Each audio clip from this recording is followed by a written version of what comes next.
In a desolate, isolated corner of occupied Europe, a small, nondescript room within a grim prison camp held more than just the physical presence of its occupants. It held their terror, their despair, and the inevitable crushing weight of fear that seemed to seep through the very walls. The room, dimly lit by the flickering light of a single, bare bulb, felt like a cage not just of steel and iron, but of minds and souls imprisoned by the horror of what was to come. Every creak of the floorboards, every whisper of wind against the cold, stone walls seemed to amplify the profound silence within. This was a room where time itself felt trapped, waiting for the inevitable cruelty that would soon befall the men inside it. It was a room that held the essence of the war's brutal toll, a place where humanity seemed to have been stripped away entirely. The prisoners sat in a restless huddle, their bodies hunched against the bitter cold that permeated the air. They were mostly young men, some barely out of their teenage years, others hardened by the years of war and deprivation. They came from various countries, different backgrounds, but their shared fate had bound them together. They had been caught in the relentless machinery of the conflict, swept into the nightmare of an occupation that had stripped away everything they had once held dear.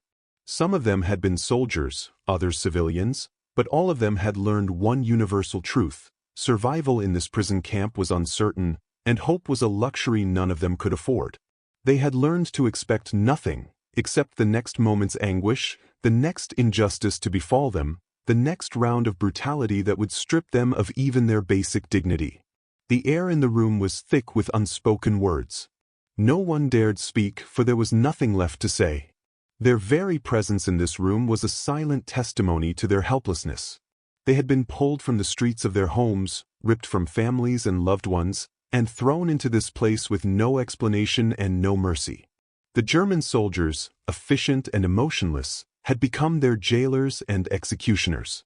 The prisoners had witnessed countless horrors during their time here, men dragged away in the dead of night never to be seen again, the sounds of gunshots echoing through the camp as more of their fellow captives were punished for some infraction, no matter how small. There were no trials, no justice. There was only fear, and in the face of that fear, survival became a daily, painful negotiation between surrendering to despair and clinging to some fragile hope that perhaps, just perhaps, they might live to see another day. The room itself seemed to exude a sinister presence, its corners shadowed with the ghosts of the past. Each cracked wall, each chipped floorboard, whispered stories of previous captives, those who had come before, and those who had left never to return. The faint smell of sweat, desperation, and the metallic tang of fear seemed to cling to everything. It was a place where time had little meaning.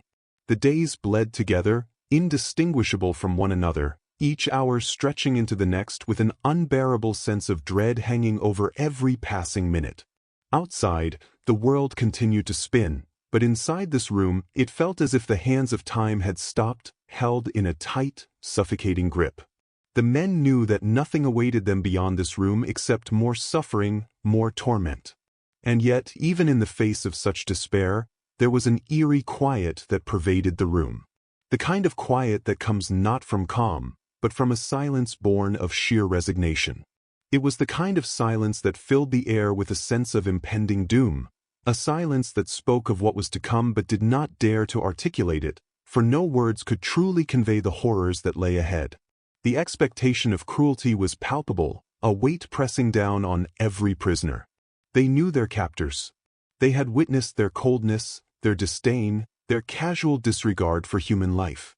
The German soldiers were not monsters, but men who had been hardened by years of war and an ideology that had twisted their perception of humanity. To them, the prisoners were little more than pawns in a larger, deadly game. Their lives had no meaning beyond their utility, either to be used as labor or to be discarded when they had outlived their usefulness. The prisoners knew that they were expendable, that their lives could be snuffed out in an instant with no more thought than the flick of a switch. The constant threat of death loomed over them like a dark cloud, its presence always felt, never spoken of, but understood in every glance exchanged between them. As the minutes dragged on, the prisoners could hear the faint sounds of the camp outside the room, the clank of boots on cobblestone, the sharp voices of the guards barking orders, the distant crackle of a radio. These sounds were constant reminders that the world beyond this room was still turning, that life outside these walls was still happening. And yet, for the men in this room, the world outside felt like a distant memory, a place they could no longer touch. It was a place they had lost, a place that no longer seemed real. Here, in this room, they were suspended in a nightmare of their own making, waiting for the inevitable return of the guards who would come to take them to whatever fate awaited them. The minutes felt like hours, and the hours like days. They could not escape their thoughts, and the fear that gripped their hearts only grew as the silence stretched on. Some of the men had started to shake, the gnawing fear turning into a physical manifestation of their dread. They wiped sweat from their brows, though the room was freezing. Others sat still, their eyes fixed on nothing, their minds clearly somewhere far away, as if they could escape their reality by shutting themselves off from it. But there was no escaping the truth. They were waiting for death, or for the twisted cruelty that might precede it. They could not know which would come first. At the far end of the room, one man, older than the others, clasped his hands together in a silent prayer.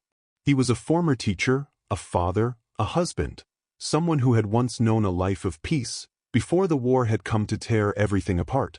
He had tried to remain strong, to reassure the others, but as the time passed, even his faith was beginning to waver. He too had heard the rumors circulating among the prisoners, whispers of an imminent purge, of a brutal decision that would be made soon. He had seen men go before him, never to return. The thought of joining them was unbearable. And yet, there was no way to escape the reality of what they were facing. It was only a matter of time. He closed his eyes for a moment, trying to find solace in his memories, his children's laughter, his wife's smile, but the past seemed so distant now, like a fading dream that had slipped through his fingers. Outside, the light of day was beginning to wane, casting long shadows that crept through the cracks in the walls. But inside the room, time seemed to be standing still. There was nothing but the cold, suffocating silence and the feeling of waiting for something, anything, to happen. The soldiers would be back soon. And with them, the inevitable cruelty. The question was not if it would come, but when. The prisoners could only sit and wait, their bodies tense, their hearts heavy. This was not the kind of wait where one could hope for a miracle. It was the kind where survival was measured in the tiniest, most fragile of chances. But even in this room, even in the depths of their despair, there was one truth that the prisoners could not deny, something more terrible than the silence itself had taken hold. It was the stillness of fear. It was the quiet before the storm. And that fear, that heavy, unbearable waiting, was only a shadow of what was to come. The prisoners, huddled in their respective corners of the room, were bound together not only by the invisible chains of captivity but by the shared understanding of the grim fate that awaited them. Though their backgrounds varied, there was a unity that had emerged in the darkness of the camp. They were soldiers, civilians, men of varying ages, from different countries, but the war had swept them all into the same devastating vortex. What was once a diverse tapestry of lives, each man with his own story, his own world, had now become a shared existence of pain, hunger, and fear. The disillusionment they all felt was as palpable as the cold that had begun to settle into their bones. No one had expected to be here, in this place where dignity was stripped away as easily as a uniform, where the very concept of a future seemed so far removed from their grasp that it no longer seemed real. They had learned that survival was not a guarantee. It was something they had to wrestle with every minute, every second. As they sat, silently enduring the oppressive weight of their surroundings, each man was alone with his thoughts, though they all experienced that same gnawing sensation at the core of their beings, the knowledge that the worst was yet to come. What had once been a distant fear had now become an imminent certainty. None of them were naive enough to believe that they would be spared. It was clear from the way the German soldiers moved through the camp, their faces cold and unyielding, that these men were not treated as prisoners of war but as disposable commodities. To the guards, the captives were not even human. They were simply pawns in a larger, uncaring machine. The prisoners were an inconvenience, a necessary evil to be dealt with swiftly and efficiently, with no room for empathy, no room for mercy. One of the men, a young soldier who had been captured during a failed resistance operation, shifted uncomfortably. His mind was a whirlwind of thoughts, most of them dark and haunting, but one thought stood out above all: his family. He had been taken from his home without warning, without time to say goodbye. His mother, his younger sister, he feared they might never know what had happened to him. He wondered whether they still lived in the hope that he would return, that the war would someday end, and he would come walking through their door, his uniform worn but his spirit intact. Now, sitting in this cold room with nothing but the sound of distant footsteps to remind him that he was still alive, he realized how far removed from that life he had become. He could almost hear the voices of his family in his mind, but the sounds seemed muffled, as if they were coming from another life, another world, one he could never return to. Beside him sat an older man, once a farmer, now little more than a shell of the man he had been. The harsh conditions of the camp had aged him far beyond his years, and the weariness in his eyes was something that could not be hidden. He had seen too much in the time he had spent here. He had witnessed men break, both physically and mentally. He had seen them fall apart when the realization sank in, that this place, this hellish existence, was all that awaited them. He had survived the labor camps, endured the beatings, the starvation, but now he felt the cold grip of resignation creeping in. What was the point of enduring any longer? What was the point of holding on to hope when the very concept of hope had been shattered by the cruelty of the world around him? Yet, despite the bleakness, he still held on to something that would not let him surrender completely to despair. He still believed, somewhere deep within, that there was a flicker of decency left in the world, a flicker of kindness that might one day shine through the darkness.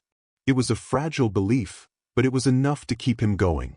And it was the same flicker of belief that had been passed on, in varying degrees, to the other men in the room. They too held on to some semblance of faith, even if it was hard to find and harder to cling to. As they sat, the silence was only broken by the occasional shift in position, the scraping of a boot on the cold floor, or the quiet cough of a prisoner trying to clear his throat. There were no words, for words had long ago lost their meaning. What could they say to one another? Nothing could change their situation, nothing could bring them comfort, and nothing could stop the inevitable.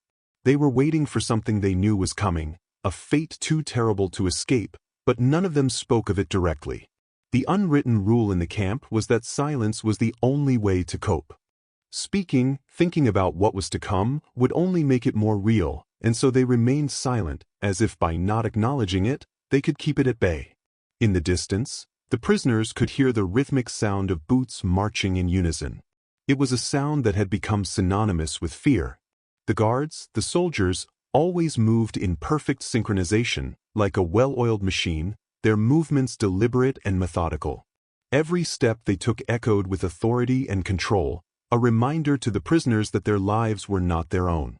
The prisoners had learned to recognize the cadence of these footsteps, the way the guards would march in and out of the camp, each time a new reminder of their helplessness. Each time they heard those boots, the tension in the room would rise, an unspoken terror taking hold. The soldiers were coming, either to take them to labor or to carry out another round of punishments, another round of executions. As the hours ticked by, the tension only grew. It was as though the very air in the room had become thicker, pressing down on them with increasing pressure. The noise outside, the sound of boots and shouts, seemed to grow louder and closer. It was as if the camp itself were closing in on them, pushing them toward some dreadful conclusion. No one spoke, but the unspoken fear was present in every glance. Their minds raced, replaying all that had led them to this point: the violence, the betrayals, the horrors they had witnessed. They had all seen things that no one should ever have to see, heard things that no one should ever have to hear. And now, in this room, surrounded by the cold walls of their prison, they awaited their fate. Some of them thought of escape, but even the thought seemed absurd. The guards were everywhere, the camp was surrounded by barbed wire and watchtowers, and even if they managed to break free, where could they go? The war was everywhere, and the world beyond the camp was no sanctuary. They were trapped, and there was nowhere to run. The only choice was to endure, to wait for whatever came next. As time passed, the young soldier felt his fear turn into a strange sort of numbness. The initial terror, the frantic thoughts of survival, had dulled into something like resignation. He knew he couldn't control what was coming, couldn't stop the inevitable. The best he could do now was to hold on to whatever remained of his dignity, to not let the fear consume him entirely. But even as he thought this, a new emotion crept in, a feeling of betrayal. The war had taken everything from him, everything he had ever known. His youth, his sense of purpose, his identity, all of it had been swallowed up by the war machine. And now, here he was, a prisoner in a camp that was meant to break him. He could feel the edges of his resolve beginning to crumble, and the creeping realization settled in, he might not survive this. The man next to him, the older farmer, shifted slightly, his eyes still closed. He could sense the shift in the atmosphere, the thickening tension in the room. He had seen it before. The fear of the unknown was always the hardest part. But in his long years of living he had learned that fear could be managed, that even in the darkest moments, there was a way to maintain some semblance of control. His thoughts were not on escape, but on survival. He had survived worse, he had known loss and grief, but what was truly terrifying now was not the cruelty of the soldiers, but the cruelty of time, of waiting for something that might never come. And so, they sat, silently, waiting for what they knew was inevitable. What had once been a distant nightmare was now reality, and no amount of thinking, praying, or hoping would change the course of their fate. All they could do was endure the wait. The room grew colder as the sun dipped below the horizon, casting the barest flicker of dim light through the small window. The men were becoming increasingly restless. The hours of waiting had stretched into what felt like an eternity, and the oppressive silence had begun to gnaw at their already frayed nerves. Every small sound, the scrape of a boot against the cold floor, the rustle of someone shifting their position, the muffled cough of a prisoner trying to stifle his discomfort, seemed to fill the room, amplifying the tension. The stillness was no longer just a void, it was a heavy presence, one that pressed down on each man, trapping them in their own thoughts, in their own silent dread. Despite the terror that gripped them all, the prisoners knew that they were not alone in their suffering. In fact, the enemy they feared so much was equally present, both physically and mentally, as they too faced a strange and uncomfortable reality, an undeniable sense of urgency, as if the war had reached a precipice, and every decision now had the weight of history. The distant echoes of gunfire that occasionally interrupted the silence outside the camp were constant reminders that the world beyond these walls was a theater of violence and unrest. The men inside the prison, meanwhile, could do nothing but wait, knowing that their lives hung by the thinnest of threads, one that could snap at any moment. For some of them, it was already clear that the moment of reckoning was near. The German soldiers, who had made their rounds of torment and cruelty over the past weeks, had made no secret of their intentions. They were not there to simply capture or imprison these men. They were there to break their spirits, to crush their wills, and ultimately, to dispose of them like discarded objects when they had outlived their usefulness. The promise of death was never far behind in the camp, and for many, it was no longer a matter of if, but when. Every time the heavy boots of the guards clattered down the corridor, the men would tense, waiting for the inevitable knock on the door that would send them to their fate. Among them sat the British officer, a man who had seen far too much in his relatively short life. He had been captured during an ill-fated mission, one that had gone wrong from the start. A veteran of many battles, he had become accustomed to the violence and chaos of war, but nothing had prepared him for the depths of suffering he had witnessed in this camp. The cries of the men who had been tortured or executed, the hollowed-out eyes of those who had given up hope, these images had burned themselves into his memory, and no amount of time would ever erase them. Yet, despite all this, despite the anguish that surrounded him at every moment, he still held on to one core belief, that there was a line, a boundary, beyond which no one should be pushed, no matter what. And that line was mercy. The officer had been through enough interrogations and enough brutality to know that there was little chance he would make it out of the camp alive. Yet something inside him refused to succumb entirely to the darkness. It was a strange sort of defiance, perhaps a relic of his training or the residual shreds of his moral compass, that refused to let him be swallowed up completely by the madness of war. The other prisoners, Even the ones who had known him briefly sensed this in him. They could see the quiet strength in his eyes, the way he carried himself with an air of dignity even in the face of unimaginable horror. He had become a symbol to them, a beacon of some faint hope, the kind of man who might somehow keep his humanity intact even when everything else was lost. But even he knew that hope was a fragile thing. It had grown more tenuous with every passing day, with every new story of men being executed for the smallest of offenses or for no offense at all. What had begun as a fierce determination to survive had started to erode. He found himself, too, staring into the abyss, wondering whether mercy was something that could really be preserved in a place like this, where everything, life, dignity, hope, was for sale at the price of obedience. One afternoon, when the guards had seemed unusually absent, the officer found himself alone in the cramped room with his thoughts. The others, exhausted and broken, slept or stared into space, but he could not. His mind was racing. He was about to be called in for an interrogation, a standard procedure that he had come to dread. The previous few days had been marked by rumors of a massive purge, an attempt by the German forces to clean out the remaining prisoners in the camp. No one knew for certain who was marked for death, but the officer had seen the signs, the subtle but unmistakable changes in the guards' behavior. There was something different about their movements, their words.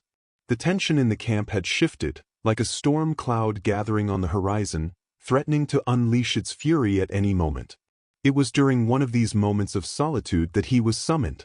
He had been expecting it, he had felt it in his bones for days. The door to the room swung open, and two guards stepped in, their faces as impassive as ever. They did not speak to him. There was no need for words. His role in this grim charade had long been decided. He knew the routine by now.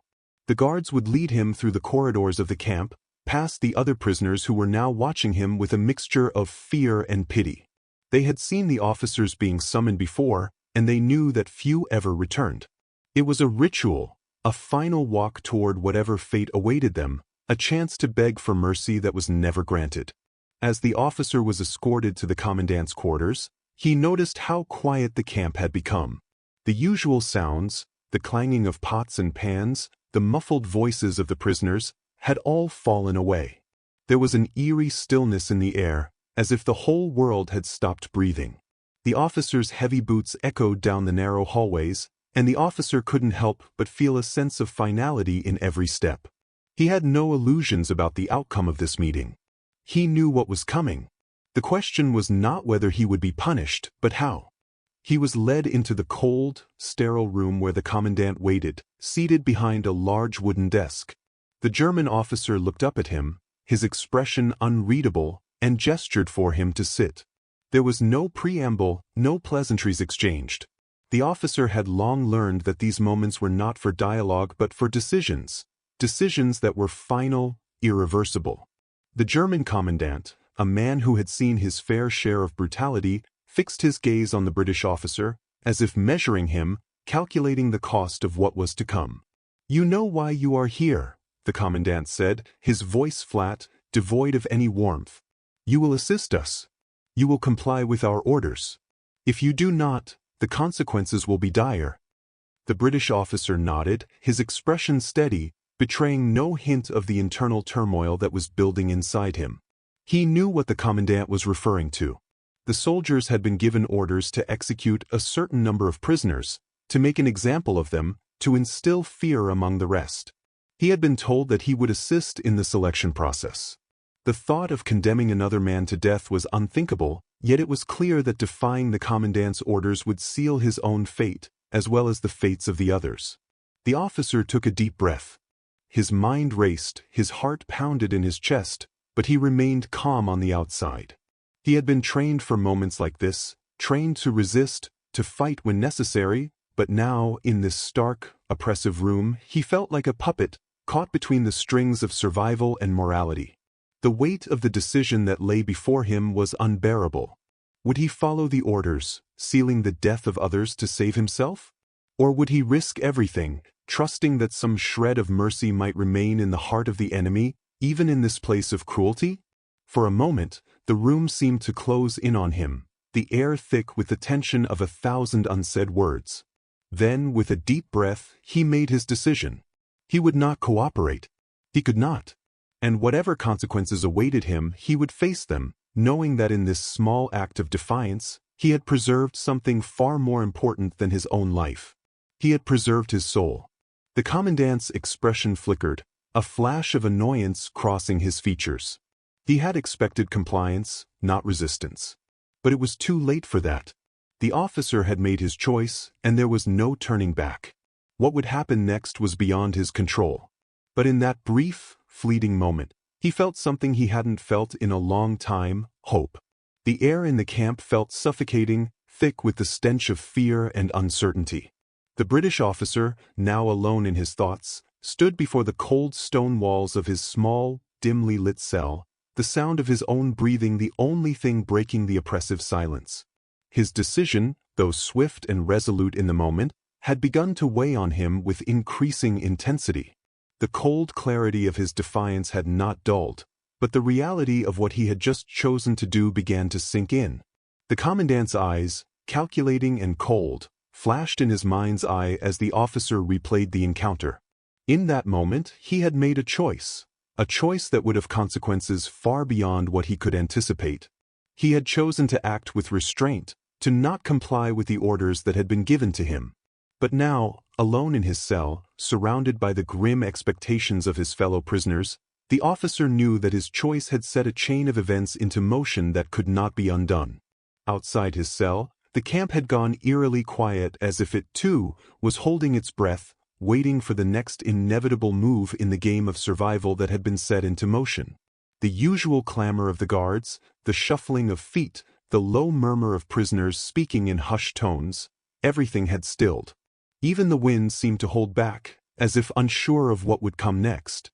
The officer could feel the tension tightening around the camp like a noose. The men in the other cells, those who had grown so accustomed to fear and suffering, were likely bracing for the worst. They had seen too much, heard too many stories of men who had made similar decisions, only to disappear without a trace. The question that now gnawed at the officer's mind was simple: would his act of defiance lead to the same fate? There was a brief knock on the door. The officer stood rigid, his muscles tensing as he braced himself for whatever came next. He had anticipated this moment, though it did little to prepare him for the uncertainty that followed. A guard opened the door, stepping in with the usual stoic expression that concealed any trace of humanity. "The commandant has given his orders," the soldier said, his voice flat, detached. "You will be escorted to the yard. You are to stand before the others." The officer's heart quickened. He had made his choice, but this, the order to stand before his fellow prisoners, was a new development. It felt like the calm before the storm, the last few seconds before the inevitable crash. The uncertainty was almost worse than the certainty of his impending fate. He had been prepared for execution, prepared for punishment, but this was different. To stand in front of the others, to make a spectacle of himself in the eyes of the men he had tried to help, it felt like a cruel twist of fate. He had hoped that, in his refusal to comply, he had somehow protected them, bought them a moment of reprieve, but now it seemed that his rebellion had only made them more vulnerable. The prisoners might not have known exactly what had happened behind closed doors, but they knew that something had shifted in the air, something had changed, and the consequence of that change was that they were all now more exposed, more vulnerable than ever before. With measured steps, the officer walked to the door, his mind racing through countless scenarios. He had never been a man of violence. He had always believed in the power of reason, in the possibility of mercy even in the darkest of times. But now, that very belief seemed like a fragile illusion. War had a way of stripping people of their ideals, of turning the noblest intentions into desperate, fractured acts of survival. The officer had spent months in this camp, enduring unimaginable hardships, but it had never been this way before. The boundaries of right and wrong had never felt so blurred, so malleable. The commandant had given his orders, and the officer had refused to carry them out. But as he stepped out into the hall and began his walk toward the yard, the question still haunted him: had he done the right thing? As the officer was led down the narrow corridors, past the silent rows of cells, he could feel the eyes of the other prisoners on him. They were watching, their expressions a mixture of fear, curiosity, and something else, something unspoken, a shared understanding that this moment was a turning point. He had become a symbol, whether he had wanted it or not, of something they all longed for, an act of resistance, of defiance against the overwhelming tide of violence and cruelty that had consumed their world. But now, as he neared the yard, he felt that same defiance slipping away, replaced by a new realization. His decision had placed them all in more danger, and now he would have to live with the consequences of that. The yard was dimly lit, the light casting long shadows across the uneven stone ground. A handful of guards stood watch, their rifles trained on the prisoners who were lined up, waiting for whatever the commandant had planned. The officer was pushed into the center of the yard, the cold eyes of the guards following his every movement. He could feel the weight of their gaze, a constant reminder that he was not in control of this moment. In the distance, the other prisoners were assembled, their faces drawn with exhaustion and fear. Some stood stiff, others hunched, but all were watching him now, their eyes filled with a mix of hope and dread. He could sense the shift in the air. Their hopes had risen when they saw him refuse to obey the orders of the commandant. But now, as he stood in the yard, facing the harsh gaze of the soldiers, those hopes were fragile and uncertain. He could feel their trust in him like a delicate thread, one that could snap at any moment. The commandant appeared, flanked by his officers, his expression as cold and unreadable as ever. The officer, standing at attention, could feel his pulse quicken as the commandant's eyes swept over him, measuring, calculating. There was no kindness in the commandant's gaze, no mercy.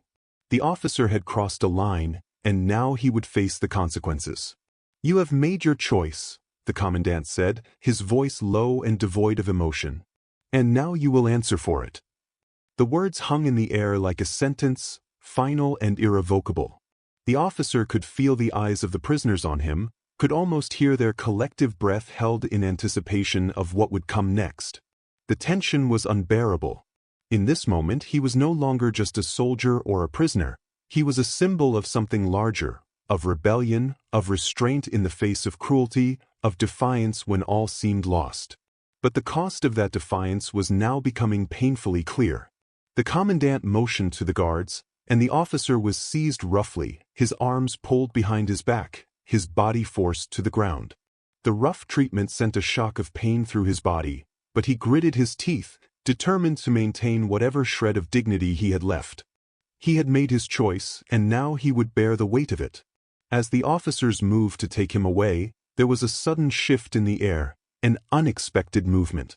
The prisoners, those who had been watching, their eyes wide with fear and confusion, began to stir. At first, it was a whisper, a murmur that passed from one man to the next, a ripple that spread like wildfire. Then, without warning, one of them, an older man, thin and ragged from the months of imprisonment, stepped forward. His movements were slow, deliberate, but there was something in his eyes, a flicker of defiance, of hope. The officer's heart raced as he watched the old man walk toward the guards. The others followed suit, one by one, stepping forward, their expressions shifting from fear to something else, something stronger, something more dangerous. The commandant, taken aback by the sudden act of solidarity, hesitated for a moment. The guards tensed, unsure of what to do. And in that brief moment of hesitation, a strange stillness descended upon the yard. It was as if the world had stopped for a heartbeat, as if time itself was holding its breath. The officer, pinned to the ground, could feel his pulse pounding in his ears. The prisoners, led by the old man, had made their stand. They had chosen to defy the cruelty of the camp, to take a stand for something more than just survival. In that moment, the officer realized something that had eluded him until now. His act of mercy, his refusal to obey, had sparked something in the hearts of the others. It had given them the courage to rise up, to reclaim some small piece of their humanity, to stand together in defiance of a system that had sought to strip them of everything. It was a fleeting moment, fragile and uncertain, but it was a moment nonetheless. And in that moment, the officer understood that, in the end, it was not the punishment that defined them, but the courage to resist, to stand tall in the face of overwhelming odds. He might have chosen mercy, but they had chosen solidarity. And together, they had forged something stronger than any of them had known possible: hope.